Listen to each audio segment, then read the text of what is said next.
안녕하세요. 찻도박이입니다. 여러분, 레인지 로버 스포츠의 디자인과 실내 구성에 대해 다룬 일부 잘 보셨나요? 이번엔 파워트레인 성능에 대해 알아보겠습니다. 현재 시승 중인 레인지 로버 스포츠 P360의 파워트레인은 이렇습니다.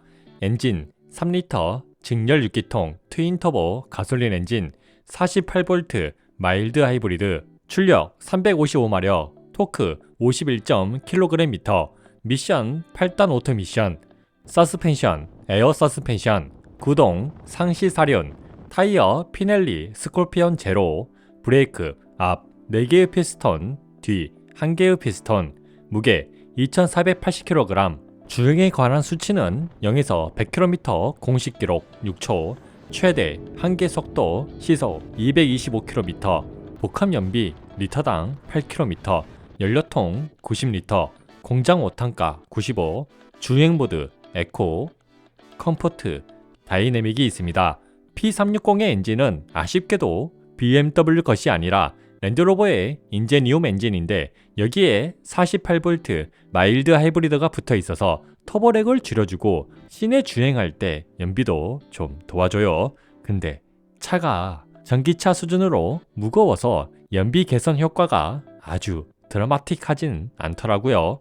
수동 변속은 기어가 일반 주행에서는 되지 않고 스포츠 상태일 때만 가능하여 약간의 아쉬움이 있네요. 하지만 다른 브랜드들이 보고 배웠으면 하는 부분이 있습니다. 바로 주행 관련 디스플레이가 정말 다양하다는 점인데요. 오프로드 모드, 도강 모드, 연비, 주행 모드, 에어 서스펜션, 높이 등등 이런 다양한 정보를 실시간으로 운전자에게 알려주니 정말 세심하죠. 랜드로버의 이런 광기 아닌 광기는 대단합니다. 자, 이제 레인지 로버 스포츠의 데일리성은 어떤지 살펴볼까요?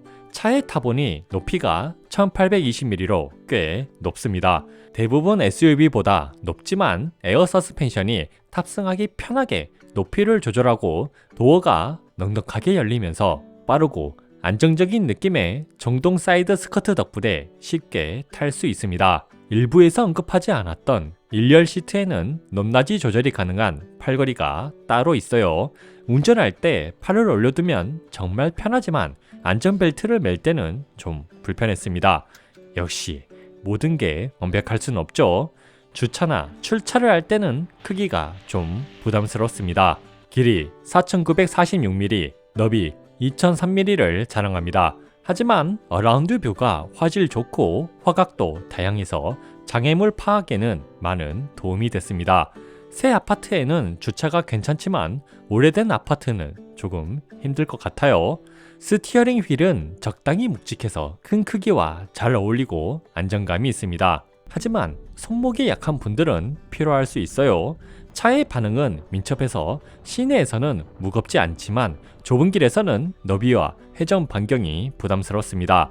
특히 편도 1차선 도로에서는 도로에 꽉 찬 느낌이라 휠 손상이 걱정되네요.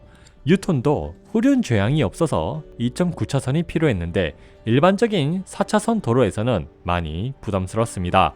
가속은 답답하진 않고 묵직하면서도 부드럽습니다. 브레이크 페달 감도와 제동력도 일정한 모습을 보여줘서 시내 주행에서 원하는 곳에 부드럽게 멈출 수 있어요. 다만 순수 제동력 자체는 약간의 아쉬움이 있었는데 잠시 후에 알려드리겠습니다. 스탑앤고는 48V 마일드 하이브리드 덕분에 부드럽게 사용 가능했어요. 주행 시야는 좋은데 불편합니다. 정방 시야는 높아서 트럭 위에서 아래를 보는 느낌입니다. 심지어 대형 차인 카니발도 아래에 있어서 시야가 넓고 운전이 편리하죠. 하지만 전방 유리에 광범위한 열선이 있어서 주간에는 거슬리지 않지만 야간이나 터널에서는 빛이 별 모양으로 번져 보입니다. 이는 열선이 없는 곳에서는 정상적으로 보이는데 열선이 있는 부분으로 가면 빛이 번지더군요. 다른 차량의 헤드라이트나 후미등도 번져 보여서 불편할 수 있습니다. 사이드 미러는 크고 사각지대 경고 시스템도 있어서 시야가 좋으며 후방 시야는 루프라인이 매끄러워도 일반적인 SUV 수준입니다.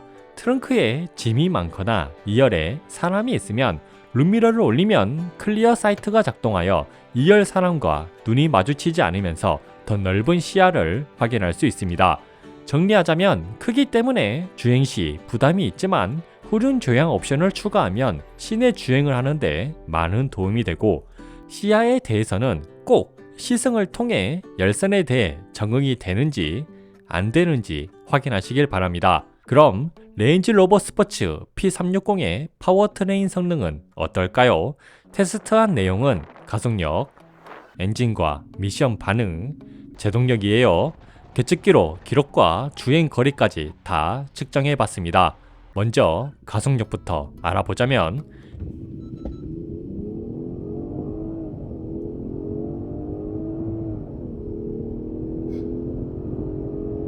레인지 로버 스포츠 P360의 0에서 100km 기록은 7.55초, 80에서 120km 기록은 5.11초, 0에서 160km 기록은 19.24초를 기록하였습니다.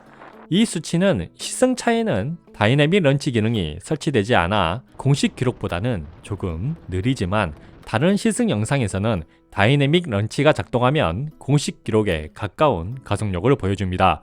연속 가속 테스트에서도 가장 느린 기록이 7.89초였어요. 엔진 성능이 꾸준하다는 뜻이죠. 주행 모드에 따라 주행 성능은 달라지지만 가속력 자체는 7.82초로 큰 차이를 보여주지 않았습니다.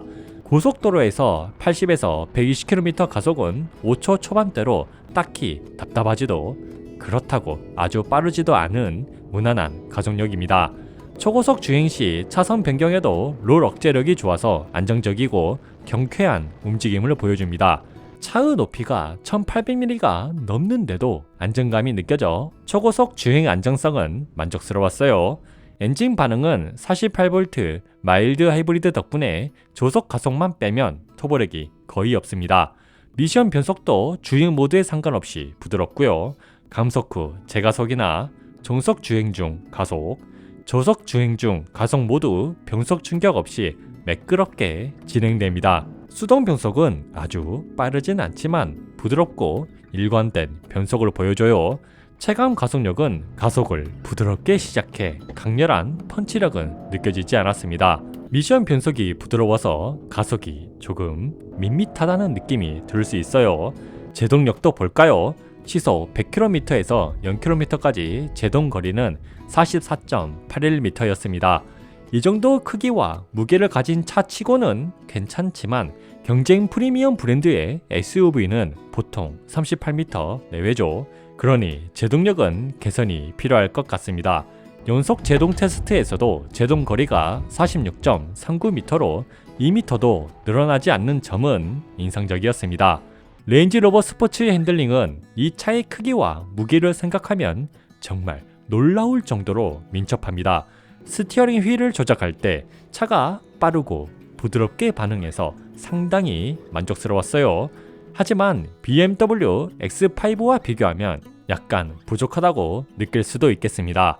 저속에서는 승차감을 위해 롤이 약간 느껴지지만 고속으로 갈수록 서스펜션이 실시간으로 노면 상태와 차량의 롤을 계산해서 댐핑을 조절합니다. 이 기능 진짜 인상적입니다. 컴포트 모드에서 스티어링 휠을 급격히 조작해도 롤 억제력이 뛰어나서 차를 빠르게 안정화시키고 운전자에게 심리적인 안정감을 줍니다. 스포츠 모드로 바꾸면 롤은 거의 느껴지지 않고 이 큰 차체가 놀랄 만큼 민첩하게 움직입니다. 그리고 불필요한 장진동도 꾸준히 걸러주는데 롤 억제력과 서스펜션 세팅에서는 솔직히 BMW X5나 X6보다 더 낫다고 생각됩니다. 코너링 성능은 서스펜션이 뛰어나지만 차의 크기와 무게 때문에 물리적인 한계가 있긴 합니다. 완만한 코너에서 무게감이 느껴지면서 급격한 코너에서는 언더스티어가 발생하고 횡지가 많이 느껴져서 부담스럽습니다.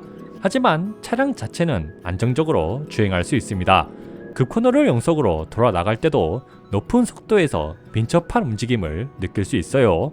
타이어 스키드 음이 들리지만 트랙션은 끈끈하게 유지되고 완만한 코너에서는 고속 코너 안정감이 매우 만족스러웠습니다.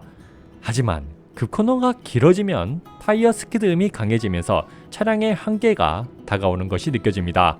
90도에 가까운 코너에서는 서스펜션은 잘 버텨주지만 타이어가 버티지 못해 언더스티어가 강하게 발생합니다. 그러나 전륜과 후륜으로 빠르게 구동력을 보내서 차량의 고동을 안정화시켜 주었습니다. 특히 코너를 빠르게 돌아 나갈 때 타이어 슬립이 발생하면 전자장비가 자연스럽게 개입해서 트랙션을 회복시켜 주는 점은 프리미엄 브랜드다운 멋진 모습입니다. 정리하자면 레인지로버 스포츠의 핸들링, 롤 억제력, 코너링 성능은 차의 크기와 무게를 잊게 할 만큼 뛰어납니다. 지금 이 영상을 보시는 시청자 여러분, 항상 새 차 같은 인테리어 유지와 세균을 제거하는 찻도박이 실내 청소를 사용해 보세요. 인체에 무해하면서 인테리어를 코팅해주고 세균까지 박멸해줘 항상 청결한 실내를 유지할 수 있습니다. 레인지로버 스포츠의 승차감을 얘기하기 전에 저는 출렁하기만 한 승차감보다는 불필요한 진동과 충격을 잘 걸러주면서도 탄탄한 승차감을 좋아합니다. 그 탄탄한 승차감을 아우디 이트론 GT 이후로 다시 한번 느꼈어요. 1열에 앉아 고속도로를 달릴 때 에어 서스펜션 덕분에 마치 구름 위를 떠다니는 것 같은 승차감을 느낄 수 있는데요. 노면의 잔진동은 서스펜션과 시트가 다 흡수해서 거의 느껴지지 않았습니다. 특히 낮은 요철을 지날 때는 그 존재조차 모를 정도로 충격 흡수가 뛰어났어요. 높은 요철을 지날 때도 출렁이지 않고 빠르게 충격을 완화시켜줍니다. 고속도로 주행 시 승차감은 동급 중에서 최고라고 할 수 있죠. 연속으로 낮은 방지턱을 지날 때 잔진동 흡수율이 95% 이상이라 예민하지 않으면 진동을 거의 느낄 수 없어요. 포트홀이나 매로를 지날 때도 노면의 충격을 차체와 시트가 흡수해 전혀 불쾌하지 않고 방지턱을 높은 속도로 지나가도 전혀 부담스럽지 않습니다. 속도와 상관없이 꾸준히 부드럽게 지나갈 수 있어요. 2열에 앉아 시내 주행을 할 때도 1열과 마찬가지로 노면의 잔진동을 거의 느끼지 못해 얼굴에 미소 짓게 됩니다. 낮은 방지턱도 거의 느끼지 못할 정도로 부드럽게 지나가고 포트홀과 높은 방지턱도 아주 미미한 충격만이 전달되어 비슷한 크기의 차량 중에서 2열 승차감도 최고 수준이었습니다. 정리하자면 1열과 2열 모두 모든 노면에서 잔진동을 거의 전달하지 않으면서도 탄탄한 승차감을 제공합니다. 주행 성능과 승차감을 모두 만족시키는 서스펜션 세팅이 돋보였어요. 승차감 하나만으로도 레인지로버 스포츠를 구매하고 싶을 정도로 만족스러웠습니다. 레인지로버 스포츠의 정차 소음은 39dB인데 이 수치만 보면 약간 아쉬울 수도 있어요. 하지만 실제로 차량에 시동을 걸어놓고 실내에 있으면 엔진 소음이 거의 들리지 않습니다. 가속할 때도 엔진 소음이 잘 억제되어 불쾌하지 않더라고요. 정차 중 도어의 방음 성능은 음악 볼륨을 최대로 했을 때 외부로 나가는 소리를 60% 이상 줄여줍니다.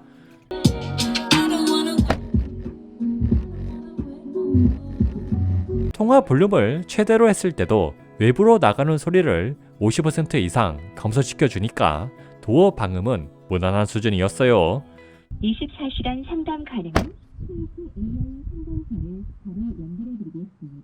주행 소음도 정말 인상적입니다. 시속 80km에서는 55dB, 시속 110km에서는 59dB를 기록했습니다. 참고로 시속 110km에서 63dB 이하를 좋은 수준으로 보는데 노면 소음도 잘 억제되어 있고 이중 접합 유리를 통해 풍절음도 최소화하여 동급 차량 중에서 가장 정숙한 주행 소음을 자랑합니다. 배기 소리는 평소에는 잘 들리지 않지만 수동 변속 시 3단에서 4단으로 넘어갈 때 팝콘 소리가 살짝 들려요. 이게 또 의외로 운전하는 재미를 더해줍니다. 레인지로버 스포츠가 부자들의 차임을 알게 해주는 연비인데요. 레인지 로버 스포츠의 복합 연비는 리터당 8km입니다. 여러 의미로 대단한 연비죠. 시속 110km로 고속도로를 주행했을 때 리터당 12.8km를 기록했습니다. 날씨가 덥고 에어컨과 편의 사양을 많이 사용하여 연비가 조금 낮게 나온 것 같은데 일반적인 주행을 한다면 리터당 5km의 연비를 심심치 않게 볼 수 있습니다. 레인지 로버 스포츠 어떠셨나요? 이번에 레인지 로버 스포츠를 시승하면서 그동안 가졌던 레인지 로버에 대한 편견이 완전히 깨졌습니다. 솔직히 말해서 시승하는 동안 전자장비의 오류나 장고장도 없었고 옵션에 대해선 후륜 조향 하나만 추가하면 다른 건 별로 필요 없을 정도로 주행 성능, 디자인, 공간, 편의 사양에서 모두 만족스러웠습니다. 정말 완성도가 높다고 생각해요. 연비는 좀 아쉽긴 하죠. 레인지 로버 스포츠를 타다 제 모델 X를 타보니 모든 면에서 체감 차이가 너무 크게 느껴지더라고요. 레인지 로버에 대한 편견이 있거나 독일 브랜드가 흔해서 싫거나 완성도 높은 패밀리 SUV를 원한다면 레인지 로버 스포츠를 추천합니다. 정말 오랜만에 추천할 만한 차량을 만났습니다. 이상으로 레인지 로버 스포츠 시승기를 마치겠습니다. 오늘 영상이 도움이 되셨다면 구독과 좋아요는 필수인 거 아시죠? 그리고 이 차량에 대해 더 궁금하신 점이 있다면 댓글로 남겨주세요. 제가 직접 답해드리겠습니다. 그럼 자동차에 대해 빈틈없이 알려드리는 차또박이었습니다. 다음 영상에서 또 만나요.